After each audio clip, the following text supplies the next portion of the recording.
Halo, assalamualaikum warahmatullahi wabarakatuh. Ya, berjumpa lagi dengan saya Ibnu Cahyo.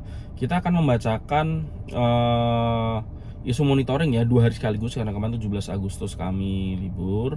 Ya, ini tanggal 18 Agustus. Jadi kita mau bacakan di 17 18 itu ada apa aja sih yang rame. Oke, kita bacakan dulu di isu monitoring di 17 Agustus 2025. Dari politik, Megawati hadiri pengukuhan 76 Paskibraka HUT ke-80 RI. Ya, jadi sebelum hari H di istana ya kan Ketua Dewan Pengarah BPIP Ibu Megawati Soekarno Putri menghadiri pengukuhan 76 pasukan pengibar bendera pusaka Paskibraka untuk bertugas di acara HUT ke-80 RI di Istana Negara. Ya, ini pengukuhannya hari Sabtu kemarin ya, 2 hari yang lalu. H-1 sebelum acara. Tapi di hari H ya, Ibu Megawati tidak hadir ya. Lalu berita selanjutnya terkait mantan Menak Yakut ya. KPK menggeledah rumah ex Menak Yakut. KPK ya menggeledah rumah mantan Menteri Agama tersebut di Jakarta Timur terkait dugaan korupsi pengelolaan kuota haji. Kasus ini berawal tambahan 20.000 kuota dari Saudi yang ternyata dibagi dua ya kan, harusnya kalau menurut undang-undang kalau nggak salah 8% ya. Tapi ini malah 50-50. Lalu selanjutnya, Tom Lembong akui dibela oleh Habibur Rahman. Henry Satrio ya, Gerindra paham ada sesuatu yang janggal.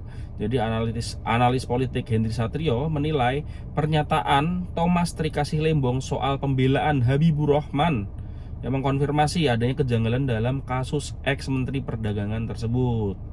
Ya, dalam wawancara ya di sejumlah podcast yang ada di YouTube, Tom Lembong menyebut Habibur Rahman sebagai orang pertama yang mempertanyakan kejelasan kasusnya, meski keduanya bersih tegang di pemilu 2024. Oke, ya menurut Hendy Satrio, hal ini membuktikan Habibur Rahman konsisten membela rakyat sejak era oposisi, bahkan kepada lawan politik sekalipun. Selanjutnya, ya Henry Satrio nilai pidato Puan sindir karir politik Gibran. Analis politik Henry Satrio menilai pidato Ketua DPR RI Puan Maharani di sidang tahunan MPR 2025 berisi sindiran halus kepada Wakil Presiden Gibran Raka Buming Raka. Puan menyebut demokrasi dipengaruhi oleh garis tangan, campur tangan, dan buah tangan. Berita DPR ya. DPR minta pemerintah tanggapi kritik kreatif rakyat. Wakil Ketua DPR ya Sufmi Dasko Ahmad menegaskan pemerintah perlu menangkap aspirasi masyarakat sebagai bahan perbaikan ke depan. Ya, ini terkait ya beberapa jargon di internet ya, Indonesia gelap, kabur aja dulu, Konoha ya, dan sampai di bendera One Piece. Selanjutnya, DPR kritik Pemda naikkan pajak untuk dongkrak PAD. Anggota Komisi 2 DPR RI Dedi Sitorus dari fraksi PDIP mengkritik langkah sejumlah pemerintah daerah yang menaikkan pajak termasuk PBB demi meningkatkan pendapatan asli daerah. Menurutnya strategi ini justru memunculkan masalah baru, kondisi ekonomi masyarakat belum bagus, pada akhirnya masyarakat juga enggan membayar. Ya, berita DPD RI, Lia Istifama apresiasi fokus Prabowo pada pendidikan. Anggota DPD RI ya Jawa Timur Lia Istifana menanggapi apresiasi Presiden Prabowo ya terhadap kinerja DPD Lia Istifana menanggapi apresiasi Presiden Prabowo Subianto. Menurutnya, meski baru memimpin kurang dari setahun, Prabowo berhasil mendorong kebijakan strategis, terutama di sektor pendidikan. Lia menyoroti program data tunggal, sosial, ekonomi nasional atau DTSEN, yang memastikan anak-anak dari keluarga kurang mampu mendapat akses ke 100 sekolah rakyat. Lalu dari berita ekonomi, capital inflow RI capai 15,31 triliun di pekan ketiga Agustus. Ya, Bank Indonesia mencatat aliran modal asing masuk ke pasar keuangan Indonesia sebesar 15,31 triliun pada 11 sampai 14 Agustus 2025. Selanjutnya, pemerintah anggarkan 424,8 triliun di tahun 2006 untuk pertahanan semesta, untuk pertahanan ya, untuk alutsista segala macamnya. Ini disampaikan oleh Sri Mulyani ya, mengalokasikan 424,8 miliar di era APBN 2026 mendatang. Dari 400 sekian triliun tersebut, 185 dialokasikan ke sektor pertahanan. Lalu selanjutnya, Sri Mulyani menyiapkan strategi kejar pertumbuhan ekonomi 5,4% pada 2026. Sri Mulyani menegaskan pemerintah menyiapkan strategi untuk mencapai target 5,4% tersebut. Salah satu fokus utamanya adalah mendorong investasi ya dan koordinasi dengan Danantara. Di sosial, Once Mikel minta usaha kecil dibebaskan dari royalti lagu. Mantan vokalis Dewa 19, Once Mikel yang juga saat ini menjadi anggota Komisi 10 dari fraksi PDIP menyampaikan bahwa kebijakan royalti sebaiknya tidak dibebankan pada UMKM yang masih berkembang. Selanjutnya, 1,6 juta warga Banten punya utang pinjol. Total capai 5,9 miliar. Wow, ini catatan dari OJK. Di berita internasional ya, Eropa dukung upaya Trump dorong perdamaian Rusia Ukraina. Ya. Lalu Zelensky siap temui Trump bahas perdamaian dengan Rusia. Jadi pasca pertemuan Trump dengan Putin ya, Zelensky langsung menyambut dengan ingin bertemu dengan Trump. Ya, coba bisa apa enggak nih. Pada 17 Agustus ya, trending media sosial sebagian besar tentang Vladimir Putin bertemu dengan Trump di Alaska, meskipun tidak ada hasil dari pertemuan tersebut yang konkret ya yang disampaikan ke publik, tetapi pertemuan ini yang pasti membuat kemungkinan untuk perdamaian di Eropa, terutama di Ukraina ini terbuka lebar, meskipun banyak pihak melihat ini adalah kemenangan Rusia, ini adalah kegagalan politik luar negeri Amerika. Kita lihat saja nanti hasilnya seperti apa. Oke, itu tadi adalah isu monitoring untuk tanggal 17 Agustus 2025. Selanjutnya kita ada isu monitoring untuk tanggal 18 Agustus 2025. Ya, masih terkait perayaan HUT 80 ya. Prabowo rayakan HUT 80 RI, 80 tahun RI bersama Gibran dan keluarga. Ya, tampak Presiden Prabowo akrab bersama wakil Presiden Gibran Raka Buming Raka dan keluarganya di sela perayaan HUT ke-80 RI. Dalam foto yang dirilis Sekretariat Presiden, Prabowo terlihat memeluk anak-anak Gibran, ya, Yan Etes dan juga La Lembah Manah. Ya. Sementara Gibran dan istrinya Selvi Ananda menyaksikan momen tersebut. Oke, lalu berita selanjutnya, absennya Megawati di istana, Luhut soroti momen persatuan. Ketua Dewan Ekonomi Nasional sekaligus senior Partai Golkar Luhut Binsar Panjaitan menyoroti ketidakhadiran Presiden kelima RI Megawati Soekarno Putri dalam acara HUT ke-80 di Istana Merdeka.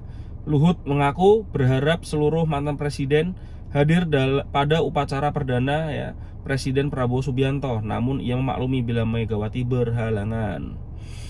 Setia Novanto resmi bebas bersyarat dari lapas Sukamiskin ya, the legend and one only Setia Novanto, satu-satunya ketua DPR yang pernah dilengsarkan terus dia ngambil alih lagi. Ini memang luar biasa ya. Akhirnya bebas. Dia didakwa dulu ya menjadi terpidana dalam kasus korupsi IKTP 2,3 triliun kalau tidak salah. Selanjutnya, Puan tegaskan PDIP dukung pemerintahan Prabowo, belum bahas kursi kabinet ya.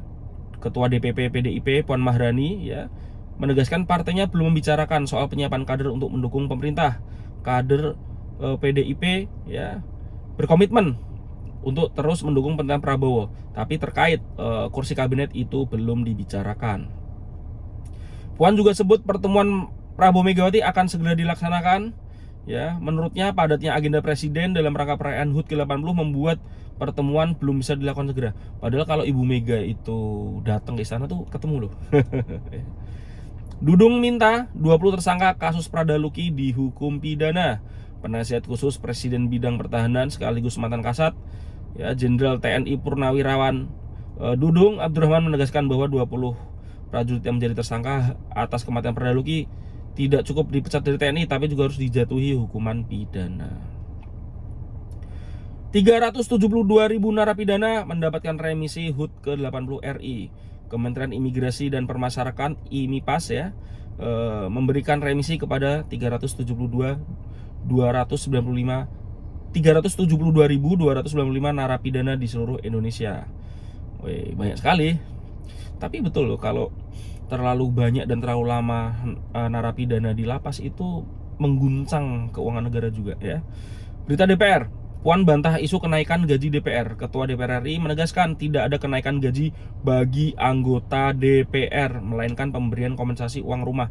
Jadi gini, ini kan lagi rame ya, 100 juta per bulan untuk anggota DPR. Jadi dulu itu anggota DPR tuh dapat rumah dinas, ya, ada yang di Kalibata, ada yang di Selipi.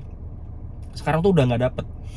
Sebagai kompensasi mereka mendapatkan 50 juta per bulan untuk entah sewa rumah atau apartemen atau apa, pokoknya semua flat ya 50 juta. Ya, jadi gara-gara itu plus tunjangan plus lain-lain jadi di atas 100 juta rupiah. Oke. Kita lanjut. Sebentar nih. Nah, langsung ke masih ada berita DPR. Ya, DPR minta tanggap darurat infrastruktur tangguh pasca gempa Poso. Ya, jadi pagi ini ya di hari Minggu ya perayaan HUT 80 ya diwarnai gempa 6,0 skala Richter yang ada di Kabupaten Poso. Gempa berjarak 18 km dari barat laut Poso menyebabkan puluhan warga luka-luka. Ya, semoga ini jadi perhatian juga dari pemerintah ya, karena di Sulawesi Tengah kan sempat juga terjadi namanya waktu itu ya, ada gempa terus ada lipatan tanah itu ya, itu jadi banyak sekali korbannya ya. Jadi memang nih salah satu anggota DPR, anggota Komisi 5 DPR RI, Novita Wijayanti menegaskan peristiwa ini menjadi pengingat bahwa Indonesia itu wilayah cincin api dan harus selalu siap siaga. Ia mengapresiasi respon cepat BMKG dan Basarnas. Berita DRI, Ketua DPD RI ya Sultan Najamuddin, kemerdekaan sejati harus hadir di daerah 3T. 3T yaitu daerah tertinggal, terdepan, dan terluar. Ketua DPD menghimbau agar perhatian terhadap daerah 3T ini semakin besar. Dari berita ekonomi, Sri Mulyani pastikan gaji PNS 2026 tak naik, fokus ke program prioritas ya. Lalu ada Menteri Pertanian Amran targetkan swasembada pangan pada HUT ke-80 RI ya. Lalu analis proyeksi harga emas bisa tembus $3.600 di akhir 2025. Harga emas diperkirakan masih berpotensi menguat hingga akhir 2025 ya. Faktor utama adalah kebijakan The Federal Reserve, the Fed Amerika ya, inflasi, lalu ada inflasi, data tenaga kerja hingga pertumbuhan ekonomi AS. Data ekonomi Cina juga yang melemah turut menekan harga. Selanjutnya gempa di Poso ya, ada 32 warga yang luka dan puluhan rumah rusak. Sampai saat ini belum ada kabar meninggal dunia dari masyarakat. Kepala BNPB Legend Suharyanto mengirim tim untuk pendampingan, manajemen posko, dan kaji cepat ya. Lalu gempa 5 skala Richter guncang Halmahera Barat, tak berpotensi tsunami. Jadi selain ada di Poso, ada juga di Halmahera Barat ya. BMKG ingatkan aktivitas sesar Lembang meningkat. BMKG melaporkan peningkatan aktivitas pada sesar Lembang sejak 24 Juli, khususnya di segmen Simeta Barat. Nah, ini harus hati-hati ya di sekitaran Jawa Barat, Bandung. Dari berita internasional, AS batalkan perundingan dagang dengan India. Amerika Serikat membatalkan perundingan dagang dengan India yang dijadwalkan 25 sampai 29 Agustus 2025 di New Delhi. Wow. Kementerian Luar Negeri India menyebut kebijakan AS ini tidak adil mengingat Barat juga masih bertransaksi dengan Rusia.